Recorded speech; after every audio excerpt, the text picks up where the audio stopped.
இந்த சிகை கொட்டுறனுங்கிறவன் போய் எழுதுறான். என்ன எழுதுறான்னா 8 இடத்த எழுதியிருக்கான் மொத்தம். இது ஒன்றும் புதுசு கிடையாது. ஒரு 100 வருஷத்துக்கு முன்னாலேயே ஒரு ஆள் 2000 எழுத்த இதெல்லாம் டாக்குமெண்ட் பண்ணி 100 வருஷத்துக்கு மேலே புக்கை போட்டார். அந்த 2000த்துலையுமே கிரேக்க மொழியில தான் எழுதிருந்துச்சு. கிரேக்க மொழியில எழுதியிருக்குன்னு கண்டுபிடிச்சிட்டாங்க 100 வருஷத்துக்கு முன்னால. மற்ற இந்திய மொழியில எழுதியிருக்குன்னு தெரியாது, யாருக்குமே தெரியாது. 2024 தான் ஒருத்தர் கண்டுபிடிக்கிறாரு. 10 நாளைக்கு முன்னால வந்தா சென்னையில் அனௌன்ஸ்மெண்ட் பண்ணாங்க 2 பேரும். அதுல என்ன சொல்றாங்கன்னா, அவன் கிரேக்கத்துல இருந்து வந்தவன் இன்னாரு வந்தான் பார்த்தான் அப்படின்னு எழுதி போயிருக்கான். அது அவங்களுடைய பழக்கம். வந்தான் பார்த்தான், வந்தான் பார்த்தான். இப்போ நீங்கள் போனீங்கன்னா இந்த அழகர் கோயிலுக்கெல்லாம் போறீங்க, இல்லை ஒரு கோயிலுக்கு போறீங்கன்னு வைங்க, கோயிலில் கூட அவன் வந்து தன்னுடைய பேரை எழுதி வச்சிருப்பான். அது கூட கிடையாது, இன்னாரை லவ் பண்றேன்னு எழுதி வச்சிருக்காங்க, இன்னாரை நான் விரும்புகிறேன் அப்படின்னு போட்டு அவன் பேரை போட்டிருக்கான். ஏடா இது கோயிலில் எழுதுகிற மேட்ராடாது, செல்ஃபோன் நம்பரை எழுதி விட்டு போயிருக்காங்க. இப்படிலாம் நம்ம எழுதிக்கிட்டு இருக்கிறது ஒரு பழக்கம். அப்போ அந்த கிரேக்கத்துலேருந்து அதுக்கு பல காலத்துக்கு முன்னால் வந்து எழுதிட்டு போயிருக்காங்க. இப்போ நீங்கள்லாம் யோசிச்சு பாருங்க, அந்த கல்லறை கட்டினவன் எவ்வளோ பெரிய விஞ்ஞானி, அவன் எவ்வளோ பெரிய இன்ஜினியர், இந்த பிரமிடை கட்டினவன் எவ்வளோ பெரிய இன்ஜினியர். அப்போ நம்ம ஆளு போய் கிபி 200 தான் சொல்கிறாங்க, கிபி 200 300 காலத்தில் போய் எழுதியிருக்கான். அப்போ அதில் என்ன புதுமைன்னு கேட்டிங்கன்னா, அது தமிழில் எழுதப்பட்டிருக்கு. அதாவது அதில் எழுதப்பட்டிருக்கிற எழுத்து, கீழடியில் எழுதப்பட்டிருக்கிற எழுத்து, திருப்பரங்குன்றம் மலையில் எழுதப்பட்டிருக்கிற எழுத்து, அரச்சலூரில் எழுதப்பட்டிருக்கிற எழுத்து, புகழூரில் எழுதப்பட்டிருக்கிற எழுத்து, சிவகலையில் எழுதப்பட்டிருக்கிற எழுத்து, அதுதான் எகிப்து கல்லறைகளில் எழுதப்பட்டிருக்கிறது. சிகை என்பது அங்கு தொடங்கும் சிகை மத்திய பிரதேசத்தில் SIGAI என்ற பெயரில் இன்னொரு பெயராக வருகிறது. அதற்கு பின்னால் அந்த பெயர் சிகை கொற்றனோடு ஒட்டி கொள்கிறது. இதைத்தான் நம்ம காலங்காலமாக தூக்கிட்டு வந்திருக்கோம். அதனால தான் பாரிங்கிறது ஒரு இடப்பெயர், ஓரிங்கிறது ஒரு இடப்பெயர், பேகன்கிறது ஒரு இடப்பெயர், அதியமான்கிறது ஒரு இடப்பெயர். அதியமானே இடப்பெயரா இருக்கும்போது யார்கிட்ட கதை சொல்ற? அதிகமான இடப்பெயர் இருக்கும்போது ஏன் சிகை இடப்பெயரா இருக்கக்கூடாதா? ஏன் குடுமி துடிக்குது இவ்வளவு? We want to know, we want to be evidence based. தரவுகளால் வரலாற்றை கட்டமைப்போம், இல்லையெனில் நம் தலை மீது கட்டுக்கதைகள் வரலாறு என்ற பெயரில் கட்டவிழ்த்து விடப்படும். நான் தொடர்ந்து சொல்லிக்கொண்டே இருக்கிறேன், மக்களின் வரலாறே வரலாறு, மற்றதெல்லாம் வெறும் வரப்பு தகராறு. நீ வேணா வரப்பு தகராறு பேசலாம், நீ வேணா புராணம் பேசலாம், நீ வேணா இதிகாசம் பேசலாம், நாங்கள் மக்களோடு மட்டும்தான் நின்று பேசுவோம். அதுதான் ஆதன். அவன் பெயர்தான் பெயரையும் பீடையும் எழுதியதை போல இங்கிருந்து ஒரு சிகை கொற்றன் அங்கே போய் சிகை கொற்றான் வந்தான் பார்த்தான், வந்தான் பார்த்தான். எவனும் பார்க்காம போயிடுவானான்ட்டு ஒரு கல்லறையில் இந்த சைடு எழுதியிருக்கான், அந்த சைடு எழுதியிருக்கான். எழுதியிருக்கிறதுலையே ரொம்ப உயரமா இருந்தா தான்ட்டு ரொம்ப கஷ்டப்பட்டு எழுதியிருக்கான். 8 இடத்துல எழுதியிருக்கான். ஒரு இடத்துல யாருமே போகாத குகையில போய் இவன் எழுதுறான், சிகை கொற்றன் வரும்போது வந்த வகையில் வந்து விட்டதால் பார்த்து விட்டான். இப்படி ஒரு கவித்துவமா, இப்படி ஒரு லாங் சென்டென்ஸ் எவனாவது எழுத முடியுமா? அந்த சிகை கொற்றனும் ஆதனும் அவர்கள் எழுதிய எழுத்தும், அவர்கள் எழுதிய இடமும், அவர்கள் எழுதிய விதமும், அதையெல்லாம் தாண்டி அவர்கள் எழுதியதனுடைய உள்நோக்கமும், அதனுடைய உடல் மொழியும் தான் தமிழை, தமிழ் பண்பாட்டை இன்னும் உயிர்ப்போடு வைத்திருக்கிறது. அதை என்ன விலை கொடுத்தாலும் நாங்கள் வாதிட்டு நிறைவேற்றி தீர்வோம்.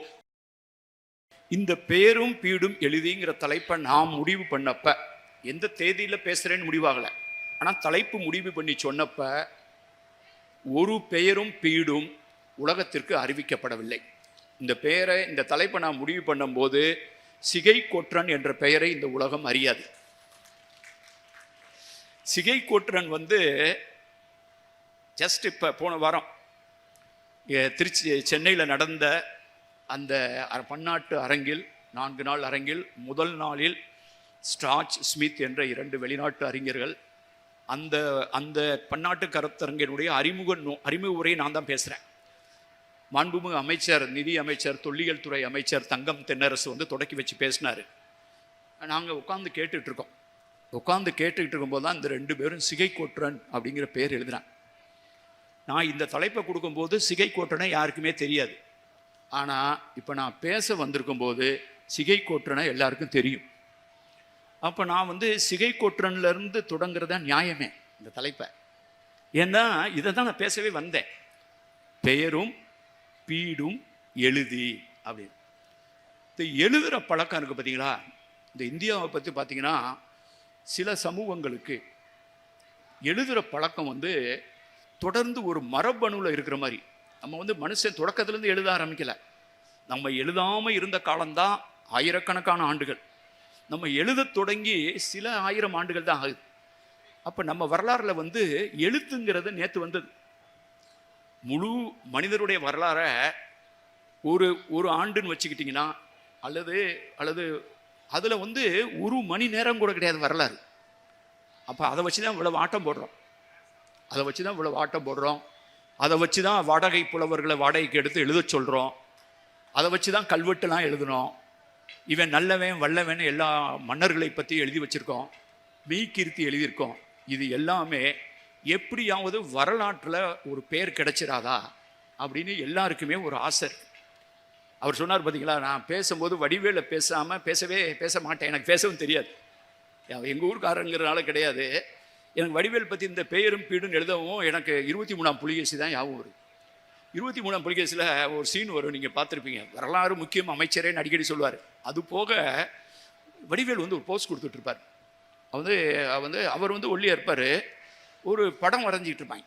அதில் வந்து இது மாதிரி இப்படி கையெல்லாம் வச்சு 6 பேக் வச்சது மாதிரி ஒரு போஸ்ட் கொடுத்துட்ருப்பார். நம்ம இந்த கஜினி படத்தில் சூர்யா வருவார் பாருங்க, அது மாதிரி.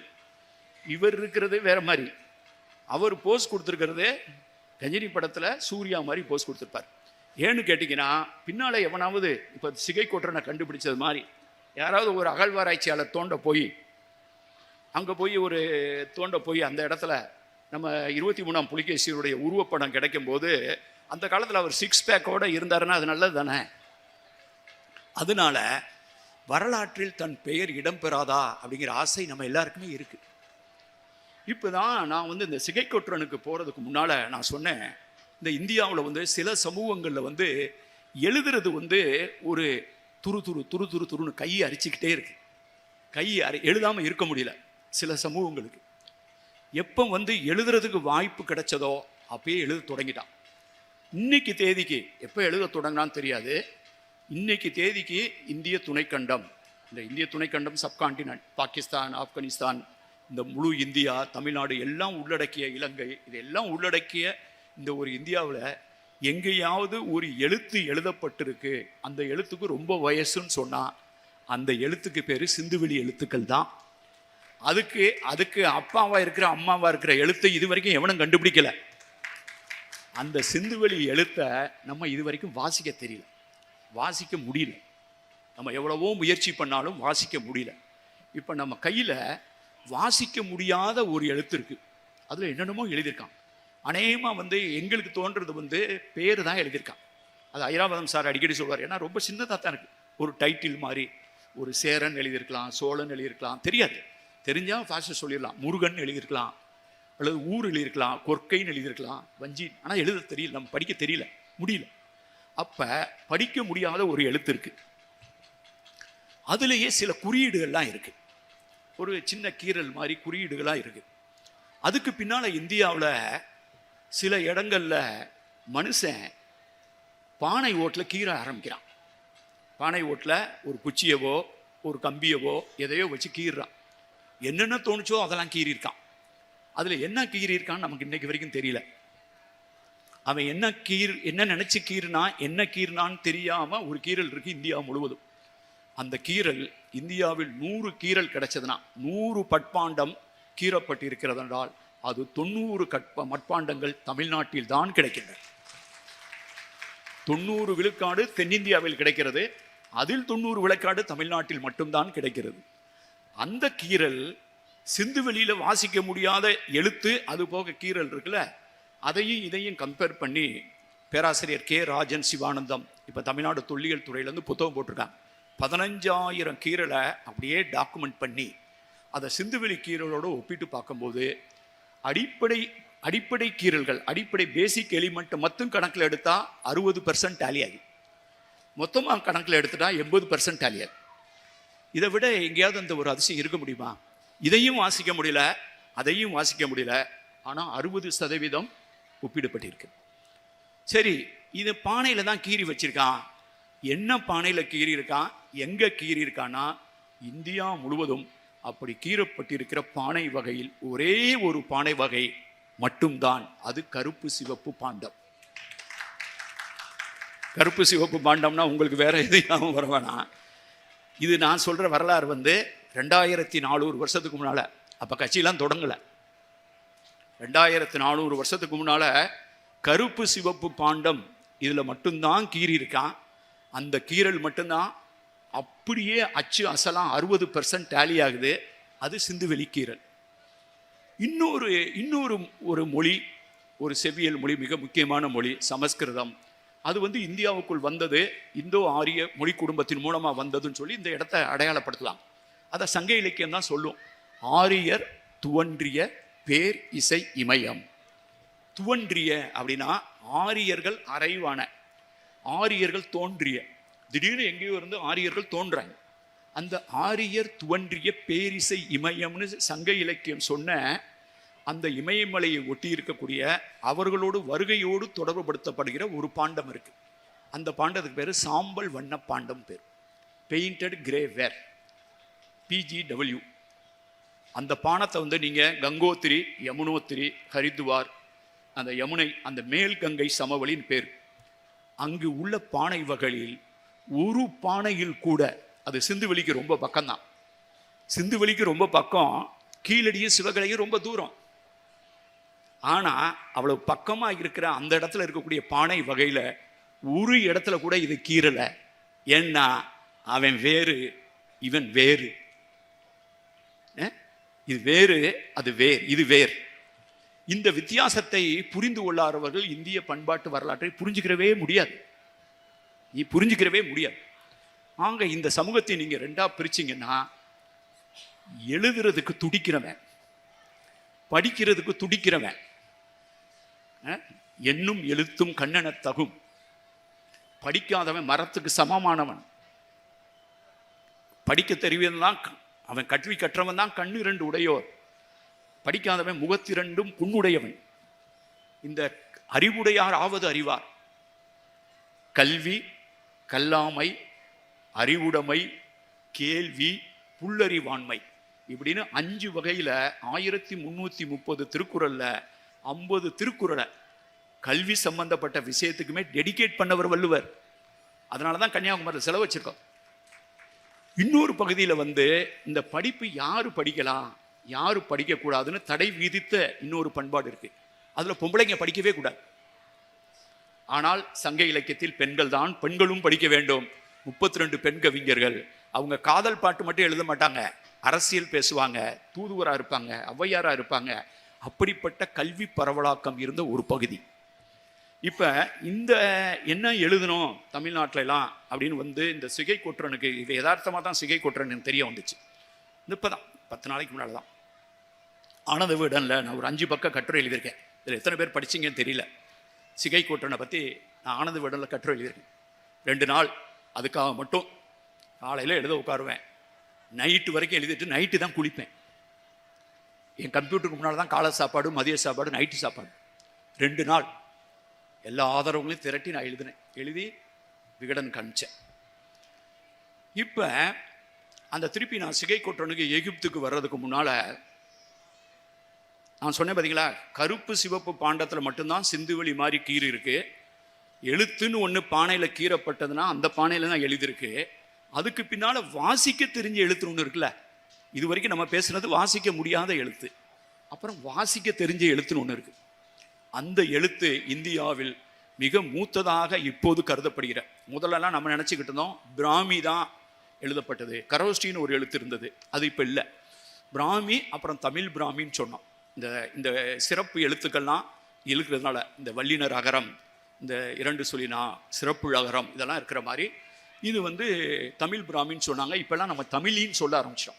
ஏன்னா பிராமி எழுத்துக்கள், அசோகன் பிராமி அறிமுகப்படுத்தப்பட்ட காலத்திற்கு முன்பே இங்கு எழுத்து தோன்றிவிட்டது என்பதற்கான ஆதாரங்கள் கிடைத்து விட்டதனால் இப்போ நம்ம தமிழின் மட்டும் சொல்ல ஆரம்பிச்சிருக்கோம். விதின் பிராக்கெட்டு வேற ஏதாவது குழம்பிடுவாங்க. நீங்கள் எப்பயுமே பயன்படுத்தின சொல்ல பயன்படுத்தலைன்னு வைங்க, இவர் புதுசாக ஏதோ சொல்கிறாருன்னு விட்டுருவாங்க. சிலர் நம்ம மேலே கோவப்படுவாங்க, ஏன் இன்னும் தமிழ் பிராமின்னு எழுதுறாரு. நாங்கள் இப்போ என்ன பண்ணுறோம், நான்லாம் தமிழின்னு எழுதிட்டு விதின் பிராக்கெட் தமிழ் பிராமின்னு போடுவேன். நான் இதை தாண்டா சொல்கிறேன் அப்படின்ட்டு. இப்போ நான் என்ன சொன்னேன், இந்த கருப்பு சிவப்பு பாண்டம், இந்த கருப்பு சிவப்பு பாண்டம் இந்த உலகத்திலேயே எங்கேயாவது ஒரு இடத்தில் ரொம்ப விரிவான நிலப்பகுதியில் பயன்படுத்தப்பட்டதென்றால் அது இந்தியா. அதிலும் குறிப்பாக ஹரப்பன் என்று பண்பாடு என்று சொல்லப்படுகிற சிந்துவெளி பண்பாட்டிற்கு சற்று முந்தைய காலத்திலேயே, நியோலித்திக் பீரியட்லேயே ராஜஸ்தான், பர்டிகுலர்லி குஜராத் பகுதியில் இந்த கருப்பு சிவப்பு பாண்டம் பயன்படுத்தப்படுகிறது. முதிர்ந்த ஹரப்பா பண்பாடுன்னு சொல்லும்போது குஜராத்தில் லோத்தல், தேசல்பூர் இந்த மாதிரியான இடங்கள் எல்லாம் இந்த கருப்பு சிவப்பு பாண்டம் முதிர்ந்த பாண்டத்தில் பயன்படுத்துது. என்டையர் தென்னிந்தியா முழுவதும், தக்கான பீடபூமி, மத்திய பிரதேசம், கிழக்கு உத்தரப்பிரதேசம், பீகார், சத்தீஸ்கர், ஜார்க்கண்ட், ஒரிசா, பெங்கால், அஸ்ஸாம் வரைக்கும் இந்த கருப்பு சிவப்பு பாண்டத்தால் ஆனதுதான் இந்தியா. அதனால்தான் இந்த கருப்பு சிவப்பு பாண்டத்தை ஒரு அகில இந்திய பாண்டம் என்று முதன்முறையாக நான் அழைத்தேன். இந்த கருப்பு சிவப்பு பாண்டத்துக்கு வெளியில, இந்தியாவுக்கு வெளியில இதே மாதிரி கருப்பு சிவப்பு பாண்டம் கிடைத்த ஒரு இடம் உண்டு. அதே காலகட்டத்தில், நான் சொல்ற காலகட்டம் வந்து கிமு 2500, கிமு 2000, கிமு 1500 அந்த டைம் பிராக்கெட்டு. அப்புறம் கிமு 800, 700 நம்ம தமிழ்நாட்டில எல்லாம் கீழடி, அந்த ஆதிச்சநல்லூர் கிடைக்கிற இந்த முழு காலகட்டத்தை ஒட்டிய காலகட்டத்தில் ஹரப்பா பண்பாட்டில் உலகத்தின் இன்னொரு இடத்தில் கருப்பு சிவப்பு பாண்டம் கிடைத்தது. அந்த இடத்தின் பெயர் நூபியா. அந்த நூபியா என்பது வேறொன்றுமில்லை, எகிப்து தான். எகிப்தின் ஒரு பகுதி. இப்போ எங்கே வந்து டேலி ஆகுது பார்த்தீங்களா? கருப்பு சிவப்பு பாண்டத்தை தேடி நான் போன ஆண்டு ஐரோப்பாவுக்கு போயிருக்கப்போ ஜெர்மனிலையும் பல பல மியூசியங்களில் போய் இந்த நூபியா பாண்டத்தை நான் பார்த்ததில்லை. நான் எகிப்தில் போய் நூபியா பாண்டத்தை பார்க்குறத விட ஐரோப்பாவில் அதை கொண்டு வந்து வச்சுருக்காங்கன்னு தெரியும். அந்த அருங்காட்சியகத்துக்கு போய் நான் வந்து இந்த கருப்பு சிவப்பு பாண்டத்தை பார்க்குறக்கா போயிருந்தேன் ஐரோப்பாவில். அப்போ எகிப்து பாண்டத்தை நான் ஐரோப்பாவில் பார்க்குறேன், அங்கே கொண்டு வந்து வச்சுருக்காங்க. அந்த கருப்பு சிவப்பு பாண்டத்தில் தான் நம்ம எழுதியிருக்கோம், எழுத்தே தொடங்கியிருக்கு. அந்த கருப்பு சிவப்பு பாண்டம் இருந்த பகுதி தான் எகிப்து. அங்கே தான் ஒருத்தன் சிகை கோட்டுறன்னு போயிட்டு வந்திருக்கான். அதை பற்றி பேசுவோம். நான் தயார் பண்ணதே வேற, நான் வேற ஏதோ பேசிகிட்டு இருக்கேன். நீங்கள் எல்லாம் கவனிச்சிருப்பீங்க, இந்த இந்தியா முழுவதும் நான் பயணம் பண்ணியிருக்கேன். உங்கள் டிஆர்ஓட சொல்லிட்டு இருந்தேன். நான் வந்து இந்தியாவில் என் கால் வைக்காத மாவட்டம், நான் சொல்கிறது 2010 ஒரு எக்ஸல் சீட்டில் போட்டு அப்போ இருந்த மாவட்டம். இப்போ வந்து மாவட்டங்களை பிரிச்சிருப்பாங்க, ஒரு மாவட்டம் 2 மாவட்டமாக இருக்குது சில இடங்களில். நான் சொல்கிறது 2010 கணக்கில் நான் கால் வைக்காத மாவட்டம் ஒரு 15 மாவட்டம் தான். ஏன்னா நான் 30 மாநிலங்களில் தேர்தல் நடத்தியிருக்கேன், 2 பாராளுமன்ற தேர்தல் நடத்தியிருக்கேன், காஷ்மீரினுடைய எல்லா மாவட்டத்துக்கும் போயிருக்கேன். மணிப்பூருக்கு போக பயப்படுறாங்கல்ல, அங்கே எல்லா இடத்துக்கும் போயிருக்கேன். காஷ்மீருக்கெலாம் போக பயப்படுவாங்கல்ல, எல்லா இடத்துக்கும் போய். பாகிஸ்தான் எல்லையில் தேர்தல் நடத்தியிருக்கேன், சைனா எல்லையில், டிபெட் எல்லையில் தேர்தல் நடத்தியிருக்கேன், கார்கில்ல போய் நின்றுருக்கேன், பனிமலைகளில் கடைசி இந்தியாவினுடைய கடைசி வாக்குச்சாவடிக்கு ஆள்களை அனுப்பியிருக்கேன், எல்லா இடத்துக்கும் போயிருக்கேன். இப்படி போய் நான் கற்றுக்கிட்டது என்ன பார்த்தேன்னா, எங்கேயாவது ஒரு இடத்துல வடநாட்டிலையோ உத்தரப்பிரதேச எங்கேயாவது ஒருத்தன் மெனக்கெட்டு இன்னைக்கு தேதி வரைக்கும், இப்போ நமக்கு எவ்வளோ கையில் காசு நிறைய புழங்குது. ஒரு ஃபோன் வந்து 1 லட்ச ரூபாம்பா, 70,000 ரூபாங்கிறான். போகிற போக்கில் 30,000 ரூபாய் 20,000 ரூபாய்க்கு ஃபோன் வாங்கிட்டு போகிறாங்க. எல்லார் கையிலையும் ஃபோன் இருக்கு, ஆண்ட்ராய்டு ஃபோனு, ஐஃபோனு. ஒரு பாத்திரம் எவ்வளோங்க பாடுறோம்? ஒரு பாத்திரம் கல்யாணத்துக்கு நீ சீர் கொடுக்குற, ஒரு குத்து விளக்கு கொடுக்குற, ஒரு பாத்திரத்தை கொடுக்குற, அந்த பாத்திரத்தில் விலாவாரியாக எழுதுவான், இன்னாருக்கு அப்படி இன்சியில் போடுவேன், இல்லைன்னா முழு பேரையும் போடுவாங்க, இல்லைன்னா இன்சியிலாவது போட்டு விட்டுருவாங்க. ஏன்னா அந்த பாத்திரத்தில் இன்சியில் போடுறான்னு நிறைய. எங்கள் மதுரையிலலாம் வந்து என்ன பண்ணுவாங்க, இங்கே எப்படின்னு தெரியல, கைகள் ஒரு இடத்துல டம்ளரில் வந்து செயின் போட்டு விட்டுப்பாங்க, அல்லது குடிக்கிற இடத்துல செயின் போட்டுப்பாங்க டம்ளரை, எவனா ஆட்டையை போட்டு போயிடுவான்ட்டு.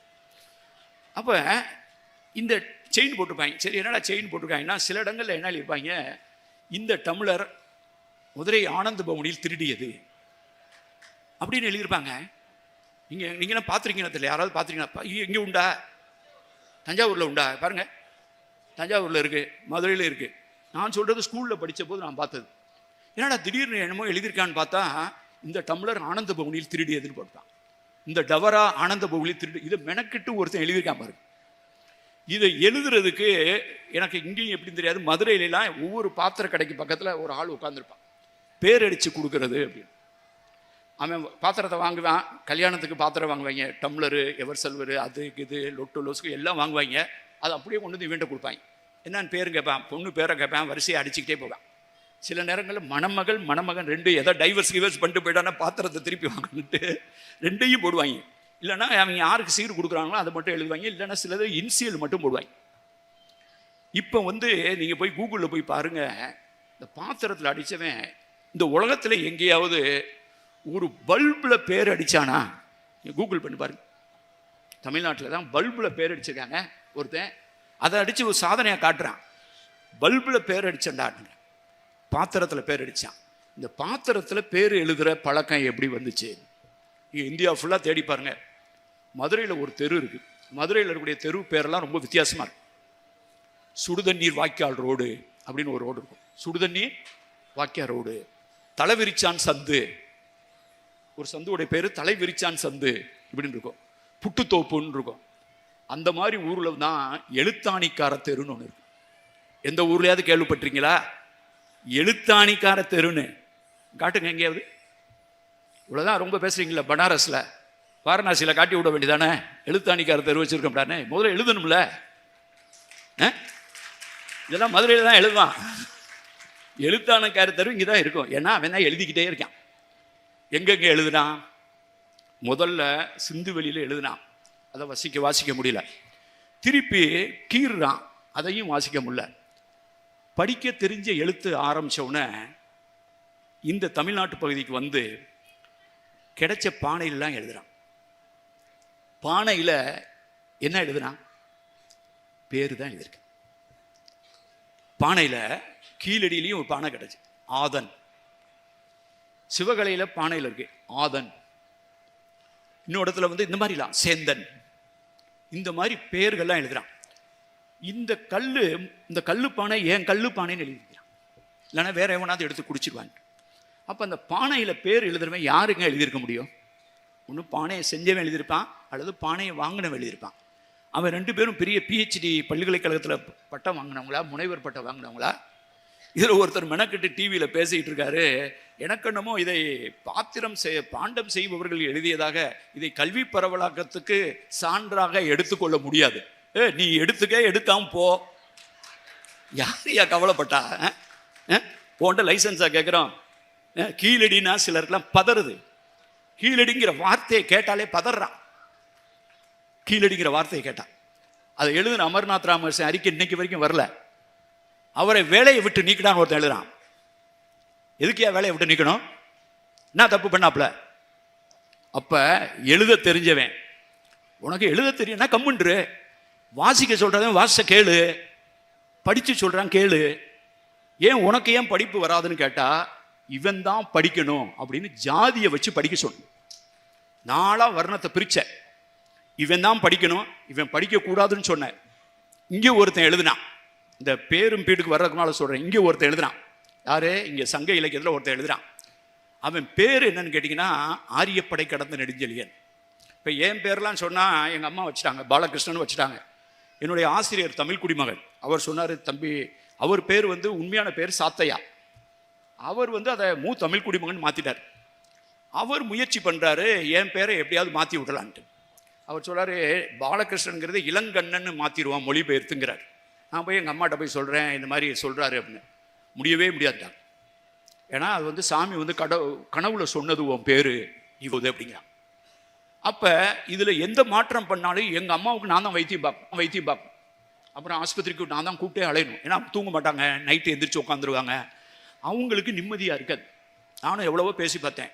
அப்புறம் அவர் சொன்னார், அது கூட வேணாம் பாலகிருஷ்ணன், உங்கள் அம்மாட்ட பேசுங்க, இளங்கண்ணன் கூட பாலகிருட்டினன்னு சொல்லுவான். அதாவது அவருக்கு இஷ்டு பிடிக்கல. நான் போய் கேட்குறேன், அவர் பாலகிருட்டினன்னு கூப்பிட்றாருமா, கிருட்டினே எழுத சொல்கிறாருன்னு. அதுவும் முடியாதுட்டான். எங்கள் அம்மா சொல்கிறாங்க, சாமி கனவுல கிருஷ்ணன் தான்ப்பா சொன்னிச்சு அப்படிங்கிறாங்க. சரி, இந்த பஞ்சாயத்தே வேணான்னு நான் விட்டுட்டேன். இந்த வரைக்கும் பாலகிருஷ்ணன் தான் என் பேரை எழுதிட்டு இருக்கோம். அதை பற்றி பரல. இப்போ என்னை கூட பாலகிருஷ்ணன்னா உத்தரப்பிரதேசக்காரனாக இருப்பான். இன்னொரு சிலர் நம்மளை எந்த ஊருக்காரன், எந்த ஜாதிக்காரன், தமிழை பேசிக்கிட்டு இருப்பாங்க, வேலை இல்லாதவங்க. என்னையெல்லாம் கேட்டீங்கன்னா தமிழ் தாயை உன்னை செவிட்டில் இருக்கிறவா தெரிஞ்சுக்க.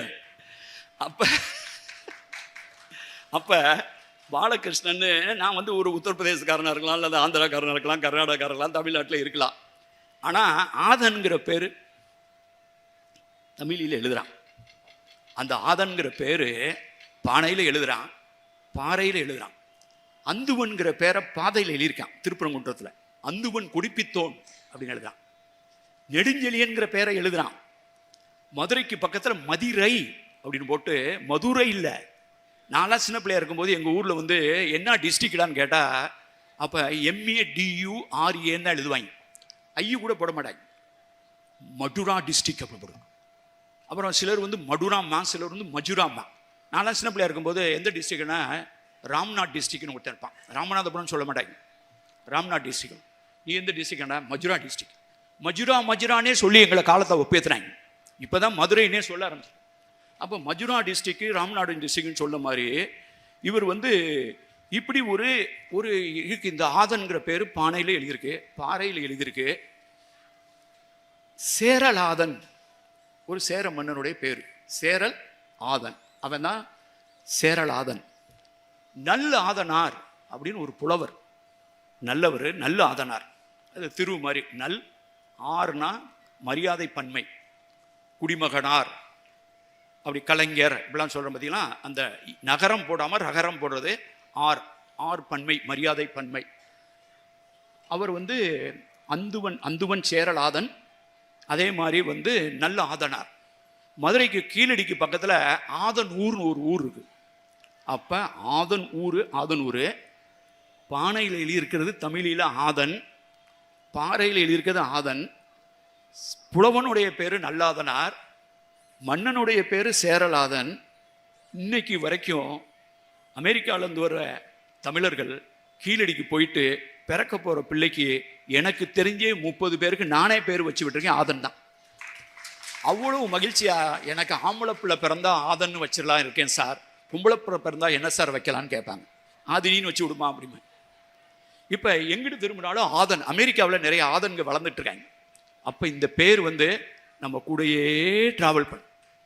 பாத்திரத்தில் எழுதணும், பாறையில் எழுதணும், பானையில் எழுதணும், கல்வெட்டில் எழுதணும், அச்சுக்கலை வந்தவனும் அச்சுக்கலையில் எழுதுகிறோம். இப்போ இணையத்தில் எழுதிக்கிட்டே இருக்கோம். நம்ம எழுதிக்கிட்டே இருக்கிறோம். இன்னொருத்தன் வந்து என்ன சொன்னான், படிப்பு இன்னாருக்கு தான் சொன்னான். இந்த ஆரியப்படை கடந்த நெடுஞ்செழியன் சொன்னேன் பார்த்தீங்களா. என் பேரை வேணா எவன் வேணாலும் எப்படி வேணாலும் பேசலாம். ஆரியப்படை கடந்த நெடுஞ்செழியன் எங்கள் பேரை யாராவது குறை சொல்ல முடியுமா? அவன் நெடுஞ்செழியன், அதுவும் ஆரியப்படை கடந்த நெடுஞ்செழியன்கிறான் அவன் பேர். அவன் என்ன சொல்கிறான்னா ஒரு கல்விக் கொள்கையை அறிவிக்கிறான். இப்போ நம்ம புதிய கல்விக் கொள்கை அப்படின்னு சொல்லி நம்ம பேசிகிட்டு இருக்கோம்ல, நியூ எஜுகேஷன் பாலிசின்னு. அவன் ஒரு பழைய புதிய கல்விக் கொள்கையை அறிவிக்கிறான். அதுதான் இந்தியாவினுடைய எனக்கு தெரிஞ்சு ஒரு அரசன் அறிவித்த முதல் கல்விக் கொள்கை. அவன் சொல்கிறான், கீழ்ப்பால் ஒருவன் கற்பின். என்ன கீழ்ப்பால்? வேற்றுமை தெரிந்த நாற்பால் உள்ளோம்.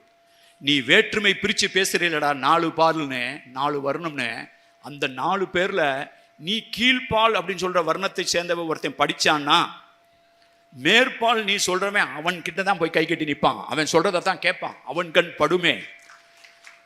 ஒரு குடி பிறந்த பல்லோருள்ளும் மூத்தோன் வருகை என்று எண்ணாது அறிவுடையோன் ஆறு அரசும் செல்லும். இது வந்து இந்த வாரிசு உரிமையை வந்து பின்னால் வந்தவங்களாம் என்ன பண்ணாங்க, ஒரு குடும்பத்தில் இருக்கிறவர் அவர் சீனியரை பிறந்துட்டாருன்னா அவர் தான் எல்லாத்துக்கும் தலைவர். அவர் ஏன்னா அவர் மூத்தவர். ஏன்னா மூத்தவர் என்ன சார், வீடு பங்கி கொடுக்கும் போதும் அவருக்கு மேற்கு சைடில் கொடுத்துருவாங்க. இடத்த தஞ்சாவூர் சைட்லலாம் பங்கி விடும்போது வயலையும் மூத்தவனுக்கு ஒரு மாதிரி கொடுத்துருவாங்க.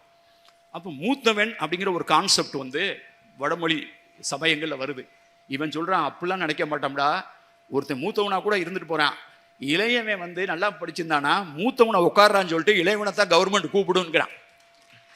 இதை யாராவது பேசியிருக்கானாங்க இந்த இந்தியாவில்? எவனாவது பேசியிருக்கானா?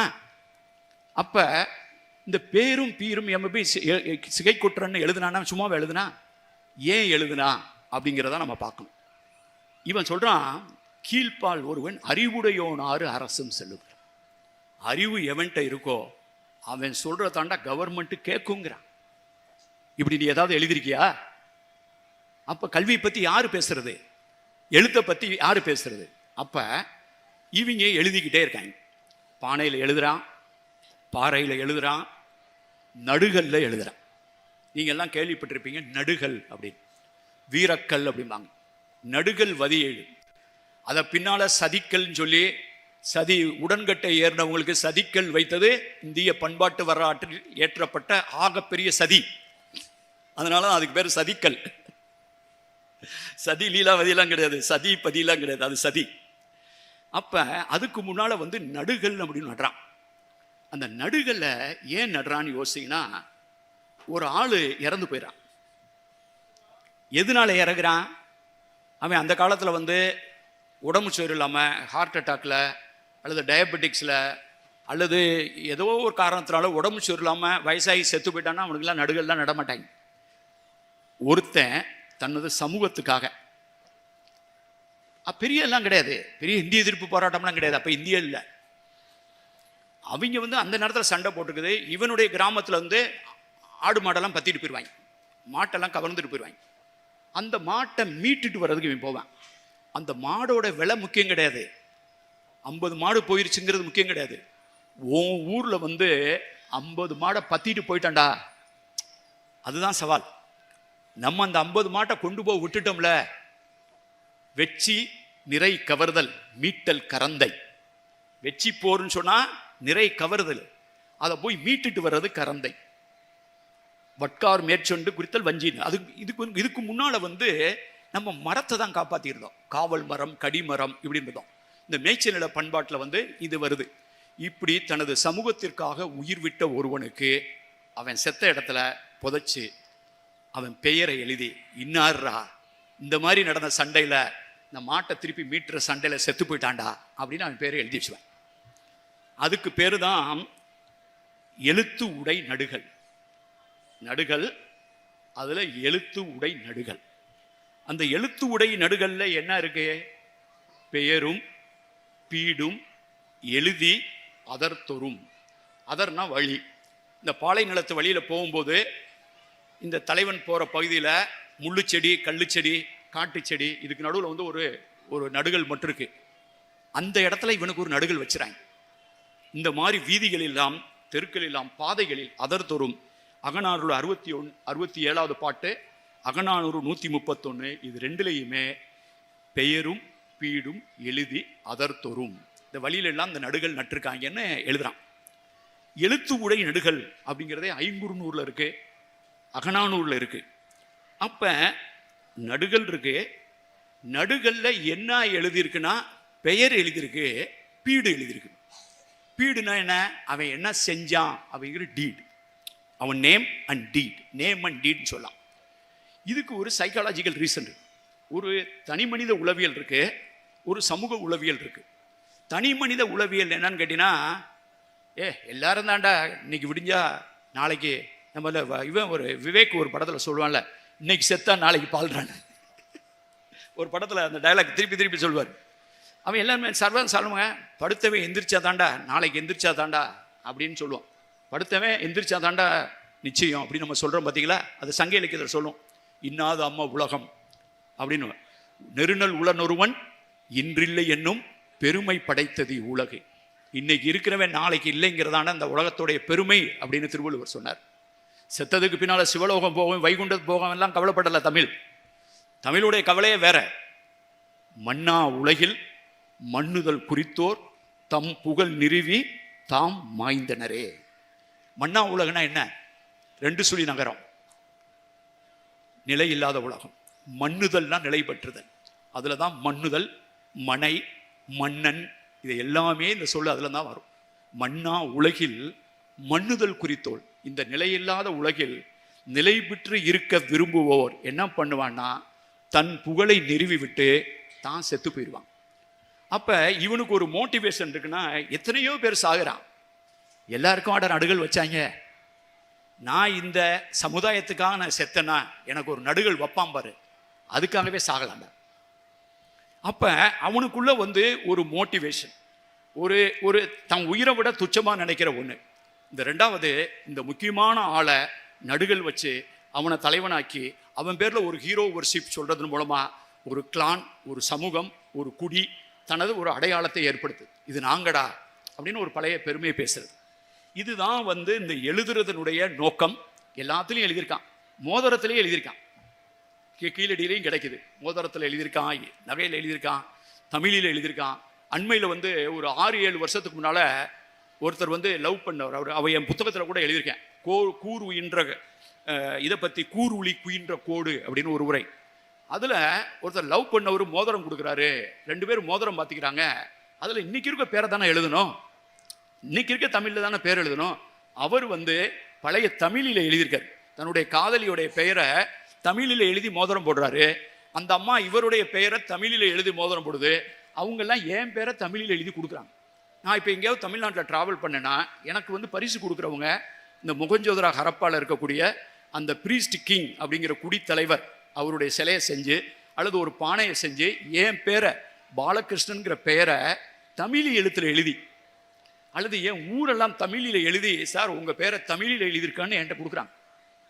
அப்போ 2400 வருஷத்துக்கு முன்னால் எழுதின பெயரை இன்னைக்கும் தமிழ் காப்பாற்றிட்டு இருக்கு. இணையத்தில் நீங்கள் போகலாம், தமிழிலிருந்து தமிழில் எழுதலாம், தமிழ்லேருந்து தமிழில் எழுதலாம். இப்போ தான் நான் சொன்ன இந்த கருப்பு சிவப்பு பாண்டம் இருக்கிற எகிப்துக்கு இந்த தலைப்பை கொடுக்கும்போது நான் அவனை பற்றி பேசுவேன் நினைக்கவே இல்லை. ஒருத்தன் இங்கேருந்து போயிருக்கான். அவன் போய் என்ன பண்ணியிருக்கான், நமக்கு எல்லாருக்குமே தெரியும். இங்கெல்லாம் புகழூர், கரூர் பக்கத்தில் புகழூர்னு ஒன்று இருக்குது. அங்கே வந்து கீரன்கிற பேர் இருக்கும், நிறைய பேர் கீரன்கிற பேர் இருக்கும். சாத்தன்கிற பேர் தமிழ்நாட்டில் நிறைய இடத்துல தமிழில் எழுதியிருக்கும். சாத்தன் இருக்கும், கீரன் இருக்கும், இந்த மாதிரி அந்துவன் இருக்கும், ஆதன் இருக்கும், இந்த மாதிரிலாம் பேரெல்லாம் நிறையா இருக்கு. இந்த மாதிரி ஒருத்தன் நமக்கு எகிப்துக்கு போகிற பாதையில் செங்கடல்னு ஒன்று பகுதி இருக்குது, ரெட்சின்னு சொல்லுவாங்க. அங்கே இருக்கக்கூடிய துறைமுகத்தில் போய் எழுதி வச்சுருந்தாங்க. நமக்கு எல்லாமே தெரியும், பெர்னிக்கே அப்படிங்கிற ஒரு இடத்துல வந்து தமிழ் எழுத்தில் எழுதியிருக்காங்க, நமக்கு எல்லாருக்கும் தெரியும். அதே மாதிரி ஓமன் வளைகுடாவில், அந்த வளைகுடா பகுதியில் இருக்கிற ஓமன்கிற நாட்டிலையும் வந்து ஒரு தமிழி பானை இருக்குது. அப்போ எல்லாம் இவங்க என்ன சொன்னாங்க, அதை மட்டும் ஞாபகம் வச்சுங்க. ராமர் இங்கே பிறந்தாரு, அங்கே பிறந்தாரு, நான் பக்கத்தில் இருந்து வைத்தியம் பார்த்தேன், நான் தான் பிரசவம் பார்த்தேன், ஒரு நீதிபதியே கூட நான் வந்து கடவுள்கிட்ட பேசி தான் அந்த தீர்ப்பை எழுதுனேன் அப்படின்னு சொன்னால் கூட ஒருத்தனும் ஒன்றும் பேச மாட்டான், அதை பற்றி கேட்கவே மாட்டாங்க. கீழடியில் 50 வருஷம், எப்படியா 50 வருஷம் கூட சொல்லிட்ட, எப்படியா 100 வருஷம் கீழே சொல்லிட்ட, இந்த கரிம கணக்கு இந்த இடத்துல ஒட்டிக்கிட்டு இருந்துச்சா அந்த இடத்துல ஒட்டிக்கிருந்தா மண்டை வெடைச்சு அவங்களுக்கலாம். யாரா நீங்களாம், யார் நீங்க, யார்கிட்ட வந்து கதை சொல்றீங்க? கீழடியில ஒவ்வொரு 50 வருஷத்துக்கும் ஒவ்வொரு 10 வருஷத்துக்கும் வாதாடுகிற பல தத்துவ சிகாமணிகள் இந்த சிகைக்கொற்றனுக்கு பதில் சொல்லட்டும். கட்டாயம் பேசத்தான் போறோம், விட மாட்டோம். We will not leave it as such because we are talking with evidence. தரவுகளால் இந்த வரலாற்றை கட்டமைப்பது எங்கள் கடமை. அப்ப துறைமுகத்தில் எழுதினப்ப இவங்கெல்லாம் என்ன சொன்னாங்க, எங்கேயோ வியாபாரம் பண்ண போனவன் இங்க நீரின் வந்த நிமிர்பரி புரவி பொன்னோடு வந்து கரியோடு பெயரும் அப்படின்னு சங்க இலக்கியத்தான் எழுதியிருக்கேன். யவனர் இருக்கைலாம் இருக்கு. அவன் போகும்போது 2 பானை வாங்கிட்டு போயிருப்பான். அங்க இருந்து ஒயின் ஜாடிலாம் நம்ம ஊருக்கு வந்திருக்கு. ஒயின் ஜாடி அனுப்பி விட்டது மாதிரி இங்கே கல்லு பானையை ஏதோ ஒரு பானையை எடுத்துட்டு போயிருப்பான். இந்த பானையில எவனோ ஆதன் கீரன் எழுதியிருப்பான். அதை போய் அங்கே போட்டு விட்டான், கல்லை குடிச்சிட்டு போட்டான். அப்போ எடுத்துட்டு போனது யாருன்னு உனக்கு தெரியுமா? ஒவ்வொன்றுக்கா கேள்வி கேட்பாங்க. கேள்வி எப்படி கேட்பான்னா, மென்னியை பிடிச்சு கேட்பான். அங்கே பேர் இருக்குங்க, கொண்டு போனவன் தமிழன் தெரியுமா அப்படின்னு கேட்பான். நம்ம எப்படி தெரியும், எப்படி சொல்ல முடியும்? பேர் தான் அங்கே இருக்கு இல்லையா, அதெல்லாம் பத்தாதுப்பா, அதெல்லாம் பத்தாது. இதுதான் பஞ்சாயத்து. இப்போ திடீர்னு ஒருத்தன் அங்கே போய் இந்த கடற்கரை துறைமுகத்திலிருந்து இந்த மன்னர்களுடைய பள்ளத்தாக்கு என்று சொல்லப்படுகிற தி வேலி ஆஃப் தி கிங்ஸ் என்று சொல்லப்படுகிற பிரமிடுகள் இருக்கக்கூடிய மன்னர்கள் காலத்து கல்லறைகள் இருந்த இடம். அது வந்து சங்க காலத்துக்கு 1800 வருஷத்துக்கு முன்னாலேயே, சிந்துவெளி காலத்தை ஒட்டிய அதுக்கு பின்னால் கொஞ்சம் காலத்தில் வேளாண்மை தோன்றிய இடம் நைல் நதி பள்ளத்தாக்குன்னு சொல்கிறான். அப்போ நம்ம போய் எழுதின பெருமையை நம்ம எவ்வளவு பேசுகிறோம் அப்படின்னா, அதுக்கு 1800 ஆண்டுகளுக்கு முன்னாலேயே அவ்வளோ பெரிய கல்லறையை கட்டியிருக்கான் பாருங்க, அவ்வளோ பெரிய பிரமிடு கட்டியிருக்கான் பாருங்க. அப்படின்னா அவன்லாம் என்ன, இந்த உலகத்தில் யார் சாதனை செய்தாலும் அந்த சாதனையை போட்டுக்கிற பெருந்தன்மை நமக்கு வேணும், அந்த திறந்த மனசு நமக்கு வேணும். சுய பெருமை மட்டும் பேசி பிரயோஜனமே கிடையாது. நான் 4 கோடி வருஷமா இங்கே தான் இருக்கேன், மதுரைக்கு பக்கத்திலே இருக்கேன், நான் இங்கே டேரா போட்டு உட்காந்துருந்தேன், நட்டமாக நின்றுக்கிட்டு இருந்தேன், அப்படிலாம் பேசி பிரயோஜனம் கிடையாது. மெசபடோமியாவில் மனுஷன் சாதிச்சிருக்கான், ஐரோப்பாவில் மனுஷன் சாதிச்சிருக்கான், ஆப்பிரிக்காவில் மனுஷன் சாதிச்சிருக்கான், எகிப்தில் பிரமிடு கட்டியிருக்கான். அந்த பிரமிடை விட, சுமேரியாவில் இருக்கக்கூடிய கோயிலை விட, சிந்துவில் இருக்கக்கூடிய குப்பை தட்டியை நாங்கள் ஏன் போட்டுகிறோம் என்றால், அது எந்த மன்னனுக்காக எழுப்பப்பட்ட கல்லறை அல்ல, இது மனிதர்களுக்காக கட்டப்பட்ட வடிகால்.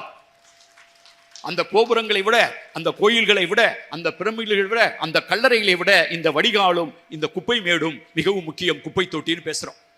அப்ப பேசும்போதான் பொது சுகாதாரம். இன்னைக்கு வரைக்கும் நம்ம போய் ஒரு இடத்த தெருவில் செவுத்துல ஒண்ணு கிடைக்காதரா உள்ள போய் அடிடான்னு சொல்றதுக்கு இன்னைக்கு வரைக்கும் போராடிட்டு இருக்கோம். போட்டுக்கிட்டு இருக்காங்க. போட்டு தனியாக கிறிஸ் கட்டி கொடுக்குறோம், கழிப்பறை கட்டி கொடுக்கணும். 2025 இன்னும் கழிப்பறை கட்டுறதை பத்தி நம்ம பேசிக்கிட்டு இருக்கோம். 4500 வருஷத்துக்கு முன்னால கழிப்பறையை கட்டி வாழ்ந்திருக்காங்க ஒருத்தன். தமிழ் பண்ணு இதோட சொத்து டேலி ஆகுது. இந்த பெருமையை நாங்க பேசாம என்ன செய்வோம்? அப்ப இவன் போறான், இந்த சிகை கொட்டுறன்கிறவன் போய் எழுதுறான். என்ன எழுதுறான்னா 8 இடத்துல எழுதியிருக்கான். மொத்தம் இது ஒன்றும் புதுசு கிடையாது. ஒரு 100 வருஷத்துக்கு முன்னாலேயே ஒரு ஆளு 2000 எழுத்த இதெல்லாம் டாக்குமெண்ட் பண்ணி 100 வருஷத்துக்கு முன்னாலே புக்கை போட்டார். அந்த 2000 கிரேக்க மொழியில தான் எழுதிருந்துச்சு. கிரேக்க மொழியில எழுதியிருக்குன்னு கண்டுபிடிச்சிட்டாங்க 100 வருஷத்துக்கு முன்னால. மற்ற இந்திய மொழியில எழுதியிருக்குன்னு தெரியாது, யாருக்குமே தெரியாது. 2024 தான் ஒருத்தர் கண்டுபிடிக்கிறாரு. 10 நாளைக்கு முன்னால வந்தா சென்னையில் அனௌன்ஸ்மெண்ட் போனாங்க 2 பேரும். அதுல என்ன சொல்றாங்கன்னா, அவன் கிரேக்கத்துல இருந்து வந்தவன் இன்னாரு வந்தான் பார்த்தான் அப்படின்னு எழுதி போயிருக்கான். அது அவங்களுடைய பழக்கம். வந்தான் பார்த்தான், வந்தான் பார்த்தான். இப்போ நீங்கள் போனீங்கன்னா இந்த அழகர் கோயிலுக்கெல்லாம் போறீங்க, அல்லது ஒரு கோயிலுக்கு போறீங்கன்னு வைங்க, கோயிலில் கூட அவன் வந்து தன்னுடைய பேரை எழுதி வச்சிருப்பான். அது கூட கிடையாது, இன்னார லவ் பண்றேன்னு எழுதி வச்சிருக்காங்க. இன்னாரே நான் விரும்புகிறேன் அப்படின்னு போட்டு அவன் பேரை போட்டிருக்கான். ஏடா இது கோயில் எழுதுற மேட்டராடாது. செல்போன் நம்பரை எழுதி விட்டு போயிருக்காங்க. செல்போன் நம்பர் எழுதுறான். கணக்கு பரீட்சை என்னைக்கு போய் அதுக்கு ஒன்று எழுதி வச்சுட்டு வரான். கணக்கு பரீட்சையில் மார்க் நிறையா போட்டு விடுங்க அப்படின்ட்டு. இப்படிலாம் நம்ம எழுதிக்கிட்டு இருக்கிறது ஒரு பழக்கம். அப்போ அந்த கிரேக்கத்துலேருந்து அதுக்கு பல காலத்துக்கு முன்னால் வந்து எழுதிட்டு போயிருக்காங்க. இப்போ நீங்கள்லாம் யோசிச்சு பாருங்க, அந்த கல்லறை கட்டினவன் எவ்வளோ பெரிய விஞ்ஞானி, அவன் எவ்வளோ பெரிய இன்ஜினியர், இந்த பிரமிடை கட்டினவன் எவ்வளோ பெரிய இன்ஜினியர். அப்போ நம்ம ஆளு போய் கிபி 200 தான் சொல்கிறாங்க, கிபி 200 300 காலத்தில் போய் எழுதியிருக்கான். அப்போ அதில் என்ன புதுமைன்னு கேட்டிங்கன்னா, அது தமிழில் எழுதப்பட்டிருக்கு. அதாவது அதில் எழுதப்பட்டிருக்கிற எழுத்து, கீழடியில் எழுதப்பட்டிருக்கிற எழுத்து, திருப்பரங்குன்றம் மலையில் எழுதப்பட்டிருக்கிற எழுத்து, அரச்சலூரில் எழுதப்பட்டிருக்கிற எழுத்து, புகழூரில் எழுதப்பட்டிருக்கிற எழுத்து, சிவகலையில் எழுதப்பட்டிருக்கிற எழுத்து, அதுதான் எகிப்து கல்லறைகளில் எழுதப்பட்டிருக்கிறது. அப்ப இதை எழுதினவன் யாரா இருக்கும்? எழுதினவன் வந்து இங்கிருந்து வந்து ஒருத்தனை வாடகைக்கு பிடிச்சு அனுப்பிச்சிருப்பாங்களா, அல்லது இந்த தமிழில் எழுதுறதுக்கு வேற நாட்டுக்காரன் வந்து எழுதியிருக்க போறானா? தமிழில் எழுத தெரிஞ்சவன் தான் எழுதியிருப்பான். இதை வந்து இங்க சென்னையில் சொன்னது 2 வெளிநாட்டுக்காரங்களா போயிட்டாங்க, ஐரோப்பாக்காரங்களா, அதனால கம்முன்னு இருக்காங்க. இதே உள்ளூர்காரன் எங்களை மாதிரி யாராவது சொல்லியிருந்தோன்னு, உனக்கு எப்படி தெரியும் அங்க கோடு இப்படி வந்துச்சா, கோடு அப்படி போச்சா, இது இந்த இருன்னு உனக்கு எப்படி தெரியும், அந்த இரு இல்லையா, 1000 கேள்வி கேட்பாங்க. ஆனா வெள்ளைக்காரன் போய் சொல்லவே மாட்டான். அதுல ஒரு வசதி, நான் ஆனந்த விடன் எழுதியிருக்கேன், நீங்க ஆராய்ச்சி பண்ணா கூட ஒரு வெளிநாட்டுக்காரா இருக்கிறது எவ்வளவு வசதிங்கிறீங்க. அதை அப்படியே விட்டுருவான், அவரே சொல்லிட்டாரு. அவர் சொல்லிட்டு அவன் பஞ்சாயத்து வந்து மீதி தான். கொற்றனுங்கிறது தமிழில் எழுதியிருக்குன்னு ப்ரூஃப் ஆயிடுச்சு, அதை பத்தி எவனும் பேசல. இப்ப பிரச்சனை வந்து சிகை தான். உடனே சிகையை பிடிச்சிக்கிட்டாங்க. சிகைன்னா நாங்கள் மதுரையெல்லாம் நீங்கள் எல்லா ஊர்லையும் பார்த்துருப்பீங்க, உங்கள் ஊர்லையும் நினைக்கிறேன் சிகை திருத்தும் இடம்னு போட்டுப்பான். சலூன் கடையில் வந்து சிகை திருத்தும் இடம், சில இடத்துல முடி திருத்தும் இடம்னு போடுவான். அப்போ சிகை அப்படின்னா முடி, சிகை திருத்தும் இடம். இது வந்து தமிழ் சொல் இல்லை. நிறைய பேர் வந்து சண்டைக்கு வந்துடுவாங்க, சிகை என்பது தமிழ்னு அவங்கள்ட்ட போய் வாதாடிட்டு இருக்காங்க. ஒருத்தர் சொல்றாரு சிகைங்கிறது சமஸ்கிருதம், கொற்றன் என்னவோ இருந்துட்டு போதியா, ஆனா சிகை சமஸ்கிருதம் தானையா, அது பிராகிருதம் தானையா. சிகைனா முடி தானே, சிகைனா குடுமி தானே, சிகைனா குடுமி தானே, சிகைனா கிரீடம் தானே, கிரீடம்னா சிகைனா மகுடம் தானே. அப்ப இந்த சிகை கொற்றன்கிறது மகுட கொற்றன். இது வந்து கிரீடம் வச்சிருந்த கொற்றன், குடுமி வச்சிருந்த கொற்றன். குடுமி வச்சிருந்த கொற்றனா வேற ஏதாவது கோர்த்து விடலாம், ஆனா அவங்க கொற்றன் பேர் வைக்க மாட்டாங்க. அல்லது அவன் இந்த இதுக்கு நடுவில் ஒருத்தன் வண்டியை ஓட்டுறான். இந்த கொற்றன் யார் வேணாலும் இருக்கலாம். சங்க இலக்கியத்தில் யாருக்குடா கொற்றன் வச்சிருக்கான் பேருன்னு பார்த்தீங்கன்னா, பிட்டன் கொற்றன் ஒருத்தர் இருக்கான். பிட்டன் கொற்றங்கிறவன் ஒரு குறுநில மன்னர். அப்படின்னா அவன் ஒரு குறுநில மன்னர், சேர மன்னனோ சோழ மன்னனோ பாண்டியனோ கிடையாது, அவன் ஒரு குறுநில மன்னன். இப்போ நம்ம நிறைய பேர் ஆண்ட பரம்பரைன்னு சொல்லிக்கிட்டே திடுறாங்க வாட்ஸ்அப்லையும் யூடியூப்லையும். அவங்களாம் நம்பாதீங்க. ஆண்ட பரம்பரை என்னது, என்ன ஆண்டா, எப்போ ஆண்டா? ஆண்ட பரம்பரை. அப்ப அவர் வந்து கொற்றனை வந்து கொற்றன் வந்து ஒரு வணிகனா இருக்க முடியாது. உனக்கு எப்படி தெரியும்? அவன் ஒரு வீரனா தான் இருக்கணும். ஏன்னா முடி இருக்குல்ல, அதுல கொற்றன்கிற பேர் இருக்குல்ல. அப்படின்னா பிட்டன் கொற்றன் ஒரு மன்னர்னா செல்லூர் கொற்றனார். செல்லூரை தெரியாதவன் வேணா இருப்பானா? தமிழ்நாட்டிலே செல்லூர் ஃபேமஸ். நானும் மதுரைக்காரன். செல்லூர் ஏரியால நான் குடியிருந்தது. எங்க வீடு அந்த ஏரியா தான். அப்ப செல்லூர் கொற்றனார்னு ஒரு புலவருங்க. கீரன் கொற்றனார் அப்படின்னு இன்னொரு புலவருங்க. மாதம் கொற்றனார் இன்னொரு புலவர். அப்ப கொற்றனார் வந்து ஒரு புலவராகவும் இருக்கலாம், அவர் வந்து ஒரு மன்னராகவும் இருக்கலாம். அப்ப அந்த கொற்றன் தமிழ்னு ப்ரூவ் ஆயினால இப்ப வந்து சிகையில தான் பஞ்சாயத்தே. சிகைங்கிறது சமஸ்கிருத குடுமி அப்படின்னு சொன்னா, என்னை மாதிரி ஆளுங்க 40 வருஷமா என் வேலையை ஐஏஎஸ்ல இருந்துகிட்டு இந்த நாட்டில் தேர்தல் நடத்திக்கிட்டு காஷ்மீருக்கு போயிட்டு வெள்ளம் வந்தா வெள்ளம், புயல் வந்தா புயல், நிதித்துறை செயலாளராக 3 வருஷம், 9 பட்ஜெட் என் மூலமா போயிருக்கு. ஓய்வு பெற்றதுக்கு பின்னாலும் திருப்பி ஒரிசாவுக்கு போய் 5 வருஷம் வேலை பார்த்துட்டு இந்த நாட்டில் கொரோனாவை ஹேண்டில் பண்றதுக்கு ஒரு எடுத்துக்காட்டு மாநிலமாக ஒரிசாவை காட்டி 22 மாநிலத்துக்கு ஆக்சிஜன் அனுப்பிச்சுக்கணும். தமிழ்நாட்டுக்கு நாங்க அனுப்பிச்ச ஆக்சிஜன் தான் வந்துச்சு 21ல. நாங்க அனுப்புற ஆக்சிஜனுக்காக எல்லாம் வெயிட் பண்ணிட்டு இருப்பாங்க. அப்படிப்பட்ட நாங்க வந்து திருப்பி போய் இத்தனை ஆண்டுகள் இரவு பகல் என்று பார்க்காமல் வேலை பார்த்து அதுக்கு பின்னால்தான் 11 மணிக்கு ஆஃபீஸ்ல இருந்து வந்து தேர்தல் கமிஷன்ல இருந்து வந்து 12 மணிக்கு வீட்டுக்கு வந்து 12:30 மணிக்கு கம்ப்யூட்டர் ஆன் பண்ணுவேன். யாரை பார்த்து கேட்கிற? What you know? இந்த 40 வருஷத்தை நாங்க இதுக்காக ஈடு கொடுத்துருக்கோம். இந்த வாழ்க்கையை அடை வைத்திருக்கிறோம். இந்த வாழ்க்கையை ஒப்பு கொடுத்துருக்கோம். அவர் பேசிக்கிட்டு இருக்கும் போதே தங்கம் தென்னரசிங்க உட்கார்ந்துருக்காரு, உதயச்சந்திரன் உட்கார்ந்துருக்காரு. சிகை கொற்றன் என்ற சொல்லை கேட்டவுடனே கொற்றன் சரி சிகை என் மனசுல அப்படியே ஓடும். எல்லாம் சிலர் பேர் பார்த்தல, இவரை தெரிஞ்சவர், இவரை பார்த்தவர்னு பேரும் கிடையாது. எனக்கு வந்து தெரிஞ்சவங்க கூட தெரியாது, சொந்தக்காரங்க கூட தெரியாது, பழகினவங்க கூட தெரியாது. ஆனால் நான் 30 வருடமாக உண்டு உறங்கி சேர்ந்து இருக்கிறது இடப்பெயர்கள் தான். என்னுடைய கம்ப்யூட்டர்ல அவ்வளவு பெரிய டாக்குமெண்ட் வச்சிருக்கேன், உலகத்தினுடைய இடப்பெயர்கள். இதை எங்கேயோ பார்த்திருக்கேன். இது ஒரு இடப்பெயர் சொன்னா நான் 100% நான் ஒருபோதும் பிழைத்ததில்லை, ஒருபோதும் தவறியதில்லை. என்னுடைய கம்ப்யூட்டர் வண்டியில இருந்துச்சு. நான் வந்து எப்படா அந்த மீட்டிங்ல அவங்கள பார்த்து கை கூட கொடுக்கல. இந்த 2 வெளிநாட்டுக்காரங்களை, அமைச்சரோட வெளியில வந்து உதயச்சந்திரனோட வெளியில வந்து நான் டக்குன்னு வண்டியில ஏறினவன எடுத்து என் மடியில தான் கம்ப்யூட்டரை வச்சு அதுல பார்த்தேன். அதை பத்தி ஒருத்தர் வக்கீல் சொல்லியிருக்காரு. அதுல நாங்க போய் பார்க்கும்போது சிகை என்பது SIKAI. இது பாகிஸ்தானில், எந்த பாகிஸ்தானில் கொற்கை, வஞ்சி, தொண்டி, பாண்டியன், சேரன், மாறன், வழுதி இதையெல்லாம் கண்ணகி, கோவலன், பூம்புகார் இதெல்லாம் இடப்பெயரா இருக்குடான்னு நான் 30 வருஷமா சொல்லி செம்மொழி மாநாட்டில் அறிவிச்சு தொடர்ந்து இந்த புத்தகத்தில் எழுதி கொண்டு நான் பேசிக்கொண்டு இருக்கிறேனோ, அந்த இடத்தில் SIKAI என்ற ஒரு இடப்பெயர் இருக்குன்னா அந்த சிகைக்கு எனக்கு பொருள் தெரிய வேண்டிய அவசியமே கிடையாது. எனக்கு கொற்கைனா என்ன மீனிங் தெரியாது, எனக்கு தொண்டினா என்னன்னு தெரியாது. ஆனா தொண்டினா THONDI, கொற்கைனா KORKI. இது எல்லாம் வந்து ஒரு எதேச்சையா வராம இப்படி சங்க இலக்கியம் பேசுகிற எல்லா பெயர்களும் ஒரு இடத்தில் சேர்ந்து வருகிறதுங்கிறதா என்னுடைய வலு. முடிஞ்சா மறுத்துப்பாரு.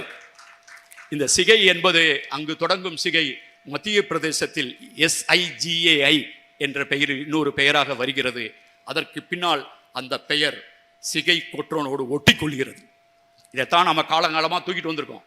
அதனாலதான் பாரிங்கிறது ஒரு இடப்பெயர், ஓரிங்கிறது ஒரு இடப்பெயர், பேகன்கிறது ஒரு இடப்பெயர், அதியமான்கிறது ஒரு இடப்பெயர். அதியமானே இடப்பெயரா இருக்கும்போது யார்கிட்ட கதை சொல்ற? அதியமானே இடப்பெயர் இருக்கும்போது ஏன் சிகை இடப்பெயரா இருக்கக்கூடாதா? ஏன் குடுமி துடிக்குது இவ்வளவு? We want to know. We want to be evidence based. தரவுகளால் வரலாற்றை கட்டமைப்போம். இல்லையெனில் நம் தலை மீது கட்டுக்கதைகள் வரலாறு என்ற பெயரில் கட்டவிழ்த்து விடப்படும். நான் தொடர்ந்து சொல்லிக்கொண்டே இருக்கிறேன், மக்களின் வரலாறே வரலாறு, மற்றதெல்லாம் வெறும் வரப்பு தகராறு. நீ வேணா வரப்பு தகராறு பேசலாம், நீ வேணா புராணம் பேசலாம், நீ வேணா இதிகாசம் பேசலாம். நாங்கள் மக்களோடு மட்டும்தான் நின்று பேசுவோம். அதுதான் ஆதன். அவன் பெயர்தான் பெயரையும் பீடையும் எழுதியதை போல இங்கிருந்து ஒரு சிகை கொற்றன் அங்கே போய் சிகை கொற்றான் வந்தான் பார்த்தான், வந்தான் பார்த்தான். எவனும் பார்க்காம போயிடுவானான்ட்டு ஒரு கல்லறையில இந்த சைடு எழுதியிருக்கான், அந்த சைடு எழுதியிருக்கான். எழுதியிருக்கிறதுலையே ரொம்ப உயரமா இருந்தா தான்ட்டு ரொம்ப கஷ்டப்பட்டு எழுதியிருக்கான். 8 இடத்துல எழுதியிருக்கான். ஒரு இடத்துல யாருமே போகாத குகையில போய் இவன் எழுதுறான், சிகைக்கொற்றன் வரும்போது வந்த வகையில் வந்து விட்டதால் பார்த்து விட்டான். இப்படி ஒரு கவித்துவமா இப்படி ஒரு லாங் சென்டென்ஸ்ல எவனாவது எழுத முடியுமா? அந்த சிகைக்கொற்றனும் ஆதனும் அவர்கள் எழுதிய எழுத்தும் அவர்கள் எழுதிய இடமும் அவர்கள் எழுதிய விதமும் அதையெல்லாம் தாண்டி அவர்கள் எழுதியதனுடைய உள்நோக்கமும் அதனுடைய உடல் மொழியும் தான் தமிழ் பண்பாட்டை இன்னும் உயிர்ப்போடு வைத்திருக்கிறது. அதை என்ன விலை கொடுத்தாலும் நாங்கள் வாதிட்டு நிறைவேற்றி தீர்வோம், அதை உலகுக்கு நிறுவுவோம் என்று மீண்டும் ஒரு முறை உறுதி சொல்லி விடைபெறுகிறேன். வணக்கம்.